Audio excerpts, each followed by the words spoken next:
Hi friends, నేను మినర్ voice Vasu. మరి మరణం లేని మీరు అన్న ఆధ్యాత్మిక గ్రంథాన్ని గత రెండు ఎపిసోడుల్లో మనం ప్రాణశక్తి ఒకటో పాఠం, రెండో పాఠం సిల్వర్ కార్డ్. మొదటి పాఠంలో చనిపోయిన ప్రతి దానిలో, అంటే మనం చనిపోయింది అనుకున్న ప్రతి దానిలో, ప్రతి ఒక్క పదార్థంలో ప్రాణశక్తి ఉందన్న విషయాన్ని మనం గ్రహించాం. ప్రాణశక్తి ఎట్లా ఉంటుందన్న దాన్ని కూడా మనం గ్రహించాం. మరి రెండో పాఠంలో వచ్చేటప్పటికి మానవుని శరీరంలో అనేక రసాయనిక చర్యల వలన జరిగే ఆ దివ్యాత్మకి మానవ శరీరానికి మధ్య జరిగే ఆ ఒక ప్రాణశక్తి గురించి, అలానే సిల్వర్ కార్డ్ గురించి మనం తెలుసుకున్నాం. ఏదైతే ఆ దివ్య వెన్నెల ప్రోగు అది ఆ దివ్యాత్మ నుంచి ఈ మానవ శరీరానికి, ఈ దేహానికి ఎట్లా ముడిపడి ఉంటుందో అన్న విషయాన్ని మనం సవివరంగా తెలుసుకున్నాం. సో ఫ్రెండ్స్, మరి ఇది ఎంతో సాధన చేస్తే వచ్చేది. ఈ పుస్తకం చదివితే వెంటనే వచ్చేసేది అయితే కాదు. అలా అనుకుంటే మన భ్రమ అని చెప్పగానే చెప్పారు మరి పుస్తకాన్ని రచించిన రచయిత. సాధన సాధన సాధన, ఏదైనా సాధన చేస్తే కదా. దాంట్లో ఎక్స్పెరిమెంట్ కూడా చెప్పారు. ఏంటంటే ఒక బలహీనుడైన ఒక మనిషి కొన్ని రోజుల పాటు ఒక జిమ్కి వెళ్ళి అక్కడ ఆ యొక్క బరువుల్ని ఎత్తడం ప్రాక్టీస్ చేయడం మొదలు పెడితే ఎలా అవలీలగా కొన్ని రోజుల తర్వాత అవలీలగా ఎన్నో కేజీల బరువుని ఆయన ఎత్తగలుగుతాడు. అలానే ఒక యోగీశ్వరుడు, ఒక మానవుడు యోగీశ్వరుడి కింద తయారవడానికి ఎంతో సాధన చేయాల్సి ఉంటుంది. ఆ సాధనే ధ్యాన సాధన, అంతర్గతం తెలుసుకునే ధ్యాన సాధన. సో మరి ఆ ధ్యాన సాధన చేసుకోవడం ద్వారా, అంతర్ముఖులం కావడం ద్వారా బహిర్ముఖాన్ని మనం తెలుసుకోగలుగుతాం. ఈ సృష్టి యావత్తు మనలో ఉందని, మనలో ఈ సృష్టి యావత్తు ఉందన్న విషయాన్ని మనం గ్రహించగలుగుతాం. గీతలో చెప్పారు కదా, యోమాం పశ్యతి సర్వత్ర సర్వంచమయి పశ్యతి తస్యాహం నా ప్రణశ్యామి సచామే నా ప్రణశ్యతి. యోమాం పశ్యతి సర్వత్ర, అంతటా ఉన్నారు. అన్ని ప్రాణుల్లోని తనలో అన్ని ప్రాణుల్ని చూడగలిగే వాడి పట్లే నా దృష్టి ఉంటుందని శ్రీకృష్ణ పరమాత్మ చెప్పాడు. సో అలానే అంత భగవతత్వం ఉందన్న విషయాన్ని మనం గ్రహించగలం. అంటే ఈ విషయాన్ని మనం ఎందుకు పదే చర్చించుకోవాల్సి వస్తుందంటే, ఈ సృష్టి యావత్తు కూడా ఒక అద్భుతమైన చైతన్యంతో మనం ముడిపడి ఉన్న మనం ఆ పరమాత్మతో మనం కూడా వేరుపడి లేమనే విషయాన్ని గ్రహించాలి. సో అందులో భాగంగానే మరి మూడో పాఠానికి వచ్చేస్తున్నాం. ఈ మూడో పాఠం కూడా కొంచెం పెద్దగా ఉంది. దీన్ని కొంచెం షార్ట్లీగా చెప్పడానికి ప్రయత్నిస్తా. కానీ ఈ పుస్తకాన్ని మనం చదివితేనే కానీ మనకు అర్థం కాదు. ఖచ్చితంగా చదవాలి. మానవుడి మెదడు రసాయన చర్యల ద్వారా విద్యుత్ తయారు అవుతుందన్న విషయాన్ని మనం ఫస్ట్ పాఠంలో గమనించాం. విద్యుత్ మెదడులోనే కాదు, దేహం అంతటా కూడా ఉంటుంది. ఈ విద్యుత్ అంటే మనం అనుకున్నారు ఏదో ఇంట్లో బల్బు వెలిగించుకునేంత, లేదంటే ఏదైనా ఒక మోటార్ నడిపించేంత, లేదంటే ఏదైనా ఒక స్టవ్ వెలిగించేంత కరెంట్ ఏదైనా ఉండిపోతుందేమో మానవుడి శరీరంలో అనుకుంటున్నారు. అలా కాదు, దాంతో పోల్చుకోవద్దు. అంటే అయస్కాంత తత్వాన్ని దాన్ని మనం విద్యుత్ తీగలాగా గ్రహించాలి, అంటే దానిలా భావించాలి మనం. ఉదాహరణకి ఇక్కడ ఏం చెప్తున్నారంటే, అసలు విషయానికి వచ్చేద్దాం. అసలు చుట్టూ మనిషి శరీరంలో విద్యుత్తుని ఎలా పోల్చుకోవచ్చు అంటే, ఒక శరీరం, మానవుని శరీరం ఏదైతే ఉందో ఆ శరీరం చుట్టూ ఒక 6 అంగుళాలు గ్యాప్లో ఒక ఆరా ఉంటుందన్నమాట. ఆరా అంటే దాని మీన్స్ దీన్ని ఎథెరిక్ బాడీ అంటారు. ఇది ఎలా మీకు చెప్పాలి అంటే, ఇంకా అర్థమయ్యేలా చెప్పడానికి మరి మీకు నేను ప్రయత్నిస్తాను. ఒక తెల్లటి కాగితాన్ని తీసుకొని ఆ కాగితం పైభాగంలో ఇనుప రజల్, అంటే ఇనుప ముక్కల యొక్క ఆ రజను వేసి కింద అయస్కాంతాన్ని పెడితే ఆ అయస్కాంత క్షేత్రం తాలూకా చివర్లు, కొనలు ఎలా దాన్ని పోలుతూ ఆ రజల్ వెళ్ళి ఆ షేపును మనకి చూపిస్తాయో, అలానే మనిషి శరీరం చుట్టూ కూడా అటువంటి విధంగా ఆ అయస్కాంతం మొత్తం రజ్జులు అంటుకోదు. ఓన్లీ చివరి కొనల్లో అంటుకుంటుంది. మీరు ఎక్స్పెరిమెంట్ చేయండి ఒకసారి. ఒక అయస్కాంతం తీసుకుందాం. అయస్కాంతం ఏదైనా ఒక షేప్‌లో ఉన్న అయస్కాంతాన్ని తీసుకొని వైట్ పేపర్ దాని మీద పెట్టి దాని మీద ఇనప రజల్ అంటే బాగా ఇసుక రేణువుల్లో ఉన్న ఒక ఇనప రజల్‌ని మనం దాని మీద ఏసినట్లయితే ఆ రజల్ ఏం చేస్తుందంటే ఆ పైభాగంలో మొత్తం ఐరన్ అంతా దానికి అంటుకోకుండా చివరి కొనల్లాంటి అంటుకొని చుట్టూ ఒక షేప్‌లో చూపిస్తుందనమాట. ఆ అయస్కాంతం తాలూకు షేప్‌ని చూపిస్తుంది మనకి. ఎలా అయితే మనం పెన్సిల్‌తో డ్రా చేసినప్పుడు చుట్టూ రౌండ్‌ని ఎలా మనం ప్లాన్ చేసుకుంటామో అట్లా ఆ రజల్ అక్కడ దాన్ని మనకు చూపిస్తుంది. ఎందుకు అలా చెప్తున్నానంటే మనిషి తాలూకు ఆరా మనకు బాగా అర్థమైతే మానవుని శరీరం చుట్టూ వ్యాపించి అలాంటి అయస్కాంత శక్తి క్షేత్రమే దీన్నే ఎథెరిక్ అంటారు. యోగి చక్షువులకు ఈ ఆరా స్పష్టంగా కాంతిలితమై వివిధ రంగులతో నిండి కనిపిస్తూ ఉంటుంది. మన దేవుళ్ళు చిత్రాల్లో తలల వెనక సూర్యబింబంలా చిత్రకారులు చిత్రించే కాంతి వలయాలు కూడా ఈ ఆరా యొక్క ప్రేరణ ద్వారానే సులభంగా అర్థం చేసుకోవచ్చు. అదేంటి ఈ సంగతి. ఇప్పుడు ఏంటంటే మనం ఆ దేవుడు పటం వేస్తే ఆ దేవుడి పటం వెనకాతల ఆ దేవుడి తల వెనకాతల ఒక ఫోకస్ లా మనం ఎలా ఎత్తుకుంటామో తల భాగం దగ్గర అట్లా అనమాట. ఓ అయస్కాంతం చుట్టూ అయస్కాంత క్షేత్రం ఉన్నట్టే విద్యుత్ ప్రవహిస్తున్న ప్రతి లోహం తీగం చుట్టూ కూడా అలాంటి అయస్కాంత క్షేత్రం ఏర్పడి ఉంటుంది.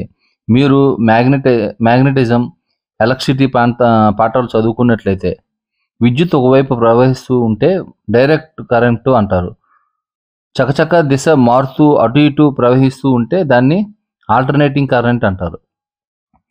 ఓ తీగలో డైరెక్ట్ కరెంట్ ప్రవహిస్తే దాన్ని చుట్టూ ఉన్న అయస్కాంత క్షేత్రాలు స్థిరంగా నిలబడి ఉంటుంది. అదే తీగ ఆల్టర్నేటింగ్ కరెంట్ ప్రసరింపజేస్తే సంబంధిత అయస్కాంతం కూడా స్థిరంగా కనిపించకుండా దిశలు మారుతూ ఉంటుంది. అలాంటి అయస్కాంత క్షేత్రం విపరీతంగా కంపిస్తూ ఉంటుంది. మన శరీరంలో విద్యుత్ ప్రవాహం జరుగుతూ ఉండడం వలన మన శరీరం చుట్టూ ఒక ఆరా ఏర్పడి ఉంటుంది. ఆ ఆరా గుర్తించడం కష్టసాధ్యం. ఓ సెకండ్ సుమారు 60 సార్లు వెలుగుతూ ఆరిపోతూ ఉంటుంది. ఒక విద్యుత్ దీపం అంటే ఒక లైట్ మనం బాగా గ్రహించగలిగితే మన కంటికి కనిపించదు కానీ కనీసం అది సెకండ్కు 60 సార్లు ఆగుతూ వెలుగుతూ ఉంటుందన్నమాట. అంటే అంత డాట్ టు డాట్ మనం పరిశీలిస్తే కానీ దాన్ని మనం పట్టుకోలేం. దాన్ని ఎలా పట్టుకోవచ్చు అంటే మీరు దానికి సంబంధించిన కొన్ని కెమెరాలని మనం ఫిట్ చేయడం ద్వారా దాన్ని మనం క్యాచ్ చేయొచ్చు ఆ క్యాప్చర్ని. ఉదాహరణకి షట్టర్ స్పీడ్ మనం తగ్గించుకుని పూర్తిగా షట్టర్ స్పీడ్ని ఎక్కువ చేసుకొని మనం ఆ పిక్చరైజేషన్ని వీడియో తీయగలిగితే అది మనకి ఇలా లైట్ వెలుగుతున్నట్లు మాకు తెలుస్తుంది. అంటే స్క్రీన్ మీద చార్లు వెళ్తూ ఉంటాయి అనమాట. అంటే దాని అర్థం అక్కడ లైట్ ఫోకస్ అట్లా ఉందని తెలుపుతూ ఉంటుంది. సో ఇక్కడ మనకి అసలు విషయానికి వద్దాం. ఓ మనిషి మరో మనిషి మరీ దగ్గరగా వచ్చినప్పుడు వెనక నుంచి మరీ దగ్గరగా వచ్చినప్పుడు అప్పుడు ఒళ్ళు జలధరిస్తుంది. చాలా ఎక్కువ మంది ఈ విషయం స్పష్టంగా గమనించి ఉంటారు. వెనుక నుంచి ఎవరో దగ్గరకు వచ్చి నిలబడి ఉన్నట్లు చాలా స్పష్టంగా గుర్తించగలుగుతారు. కావాలంటే మీరు ఒక చిన్న పరీక్ష చేసి చూసుకోండి. ఓ స్నేహితుడి మీద ఈ ప్రయోగం చేయండి.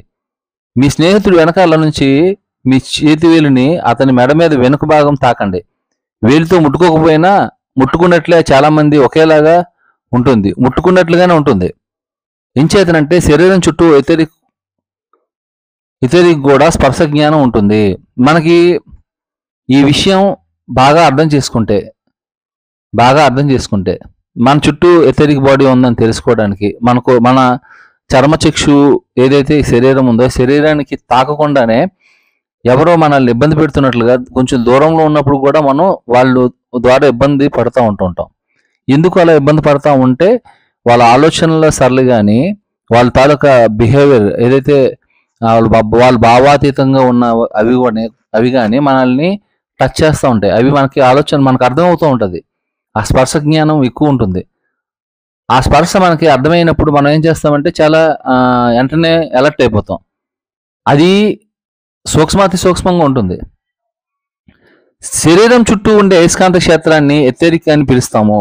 ఈ ఎథెరిక్ చిత్రాన్ని మనం ఉదాహరణకి ఎథెరిక్ చిత్రం చూద్దాం. మీకు ఈ చిత్రంలో చూపించినట్లు ఎథరిక్ బాడీ శరీరం చుట్టూ ఎట్లా ఉంటుందో చూపిస్తారు. శరీరం సుమారు 6 అంగుళాలు, సుమారు అంగుళం 8వ వంతు నుంచి ఒకసారి 6 అంగుళాల దూరం వరకు ఈ ఎథరిక్ వ్యాపించి ఉండవచ్చు. సరిగ్గా శరీరం ఎలాంటి ఆకారంతో ఉంటుందో అవే వంపు సొంపులతో కాపీ కొడుతూ ఎథరిక్ ఉంటుంది. ఒక వెంట్రుకను కూడా ఈ ఎథరిక్ చుట్టుముట్టి ఉంటుంది. బాగా శరీరం శ్రమపడి అలసిపోయిన నీరసంగా ఉన్న వ్యక్తి ఎథరిక్ శరీరానికి మరీ దగ్గరగా అంటుకుపోయి ఉంటుంది. మళ్ళీ అదే మనిషి బాగా విశ్రాంతి తీసుకున్న తర్వాత కులాసాగా ఉంటే ఎథరిక్ బలాన్ని పుంజుకున్నట్లు 6 అంగుళాల దూరంలో కూడా వ్యాపించి ఉండడాన్ని గమనించవచ్చు. ఎథరిక్ శరీరం పక్కనే దాని ఎత్తు పల్లాలని చక్కగా ఓ ముటిమ మీద కూడా అనుసరించి వ్యాపించి ఉంటుంది. ఎథరిక్ గురించి, ఈ విషయాన్ని గురించి బాగా ఇంకా క్షుణ్ణంగా తెలుసుకుందాం. ఒక మనిషికి ఉన్నట్టుండి తక్కువ ఆర్పిఎర్జీ, ఎక్కువ వోల్టేజ్ ఉన్న విద్యుత్ ఘాతం తగిలితే ఆ ఎథరిక్ చుట్టూ నీలి రంగు కానీ పింక్ రంగులో కానీ వెలుగుతూ దర్శనమిస్తుంది. ఒక ప్రత్యేకమైన వాతావరణం నెలకొన్న రాత్రుల్లో కూడా ఈ ఎథరిక్ని స్పష్టంగా గమనించవచ్చు. దీన్ని మనం క్షుణ్ణంగా ఈ పుస్తకాన్ని చదివితే ఇంకొంచెం బాగా అర్థం చేసుకోవడానికి మనం ప్రయత్నించవచ్చు. ఇంకా అంటే దీన్ని మనం చదువుతూ ఉంటే ఇది ఒక సైన్స్లా, లేదంటే ఒక రసాయన శాస్త్రం, భౌతిక శాస్త్రంలా, లేదంటే ఇంకొక శాస్త్రంలా ఇది మనకి అనిపించవచ్చు. కాబట్టి ఈ పుస్తకాన్ని మనం క్షుణ్ణంగా చదువుకోవడానికి నేను కొన్ని ఏవైతే ఉన్నాయో అవి స్కిప్ చేస్తూ, కొంత సాధనతో శరీరం చుట్టూ ఎథరిక్ని చాలా మంది చూడగలరు. ఓర్పు ఉన్నట్లయితే. దురదృష్టవశాత్తు అందరూ ఏమనుకుంటారంటే యోగులకి సంవత్సరాలు పట్టే సాధనని తేరగా కొట్టేయాలని, అలాంటి ట్రిక్కులు పట్టేయాలని, అట్లాంటి ఆశల్ని మాత్రం మీరు దగ్గర చేరనీయకండి. సాధన చేయకుండా ఏది సాధించలేరు. ముందే మనం చెప్పుకున్నట్లు సాధన చేయాలి. సంగీత విద్వాంసులు రోజుకి కొన్ని గంటలు తమ సాధన కొనసాగిస్తారు. వారి సాధన నిరంతరం సాగుతూనే ఉంటుంది. మీరు మీ ఎథరిక్ చూడాలంటే ఓర్పుతో సాధన చేయడం తప్ప మరో దగ్గర దారి ఏది లేనే లేదు.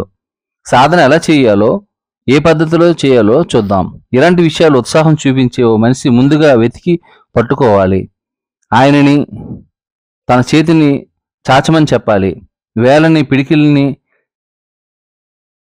లాగే మడిచి పట్టుకోకుండా వేలను దూరంగా జరిపి ఉండేలా, అన్ని వేలను స్పష్టంగా కనిపెడేలా చెయ్యి చాపమని చెప్పాలి. ఆ చెయ్యి ఎలా చాపాలంటే ఆ వెనక మరీ తెల్ల రంగు గోడ కానీ కర్టెన్ కానీ ఉండకూడదు. ఆ చేతి వెనక ఉండే భాగం చీకటిగా కానీ మట్టిలా కానీ తేలిక రంగులో కానీ ఉండాలి. ఆ చేతి వేలు వైపు మన దృష్టిని ప్రసారింప చేయాలి. మరి గుడ్లు మిటకరించి వేళ్ళ వంక, చేతి వంక తెరిపారకుండా చూడకూడదు. చూడటంలో చిన్న కిటుకు ఉంది. సరి అయిన చోట్లు, సరి అయిన పద్ధతిలో చేతుల వైపు చూడాలి. అలా చూస్తే ఆ చేతిని అంటుకున్న మెల్లగా రెపరెపలాడుతున్న ఓద నీలిరంగు సిగరెట్ పొగ లాంటి వెలుతురు ఒకటి మన కంటికి గోచరిస్తుంది. ఇందాక చెప్పుకున్నట్లు చేతి సుమారు అంగుళం 8వ వంతు దూరం వరకు ఈ కాంతి వ్యాపించి ఉంటుంది. చాలా మందికి చెయ్యి తప్ప మరొకటి ఏది కనిపించదు.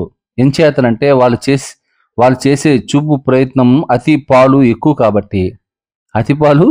కాబట్టి వాళ్ళు తన చూపులు తీక్షణం ఇంకాస్త మరికాస్త తగ్గించడం చేస్తే వాళ్ళకి ఆ వస్తువు తప్పగా కనిపిస్తుంది. కాస్త తేలిగ్గా చూడడం నేర్చుకోవాలి. ఒక ఆయన ఇంకొకడికి దూరంగా ఉన్న అడవిని చూపిస్తున్నాడు. ఈయన కాసేపు పరీక్షగా చూసి, ఎక్కడుందండి ఆ అడవి? నా కళ్ళకి అన్ని చెట్లే కనిపిస్తున్నాయి అన్నాడట. దూరంగా ఉన్న అడవిని చూపిస్తున్నాడు. ఈయన కొంతసేపు తర్వాత పరీక్షగా చూసి, ఎక్కడుందండి అడవి? ఇక్కడ నా కంటికి అంతా కూడా చెట్లే కనిపిస్తున్నాయి అన్నాడు. అలాంటి చూపు కాదు, నా కళ్ళకు చెట్లు కనిపిస్తున్నాయి అన్నాడట. అలాంటి చూపు కాదు మనకు కావాల్సింది. చెట్లే అడవి అని అర్థం చేసుకోగల దృక్పథం కావాలి. కాబట్టి ఈ శరీరంలో టెన్షన్ తగ్గించుకొని రిలాక్స్ అయిపోండి. మరీ అంత ప్రయత్నం చేయకూడదు. ఓపిగ్గా సాధన చేస్తే మీకు తప్పకుండా ఎథరిక్ కనిపించి తీరుతుంది. అది సంగతి. ఇంకో పద్ధతి కూడా సాధన చేయవచ్చు. ఇంకో మనిషి సాయం తీసుకోవాల్సిన అవసరం లేకుండా సాధన మీ మీద మీరే చేసుకోవచ్చు. మన ఇంట్లో ఒక చోట కూర్చొని ఎదురుగా ఉన్న వస్తువు టేబుల్ని, గోడని కానీ మీ నుంచి కనీసం 6 అడుగుల దూరంలో ఉండేటట్లు కూర్చోవాలి. స్థిరంగా, గాఢంగా, నెమ్మదిగా శ్వాస పీల్చుకొని మీ ముందుకు మీ 2 చేతుల్ని చాపి బొటనవేలు పై వైపు ఉండేలా 2 చేతుల వేళ్లను చివర్లను ఒకదానితో మరొకటి తేలిగ్గా తగులుతున్నట్లు ఉంచుకోవాలి. అప్పుడు మీ వేలు కొద్దిగా దూరంగా జరపాలి. అంగుళంలో 8వ వంతు దూరం కానీ, పావు అంగుళం దూరం కానీ మీ వేలు జరిగిన పరిస్థితుల్లో మీ వేలు మధ్య ఏదో వింత కనిపిస్తూ ఉంటుంది. లేత ఉదర రంగు పొరలాగా దాదాపు మెరుస్తూ ఓ పదార్థం మీ వెలుగు చుట్టూ ఆవరించబడి ఉండటాన్ని మీరు గమనించవచ్చు. ఈ వింత పదార్థాన్ని ఎథెరిక్ అంటారు. మీ వేళ్లను నెమ్మదిగా దూరం చేస్తూ ఉంటే ఎథెరిక్ విన్యాసాలు స్పష్టంగా చూడవచ్చు.